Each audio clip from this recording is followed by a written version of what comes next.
Okay, with us now, Birkit Haylom from Ethiopia, winner of the women's 1500. Birkit, congratulations, sub 4, and what a clear win that was. እንኳን ደስ አለሽ አሸናፊ ስለሆንሽ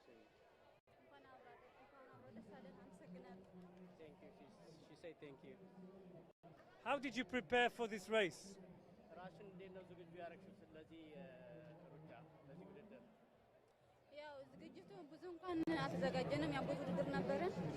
ያው ቅርብ ለቅርብ ስለሆነ ውድድሩ ያው ብዙ ትሬኒንግ አልሰራንም።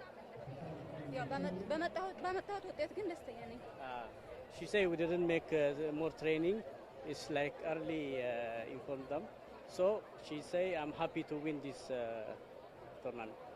Some of the athletes in the 800 were also not complaining but mentioning that the weather is really warm. How did you deal with the weather today? ስለ አየሩ ጸባይ ስለ ሁኔታው ስለ ሙቀቱ ምን ተሰማሽ? ብዙ አትሌቶች ኮምፕሌን ያደርጋሉ። ያው ሙቀቱ አየሩ ያው ትንሽ ሙቀት አለው ግን ያን ያክል አይደለም ብዙም ያክል ተመሳሳይ ነው ያለው አየሩ። The weather is not too much but it's little bit hot so it's like she didn't find any more difference between her area.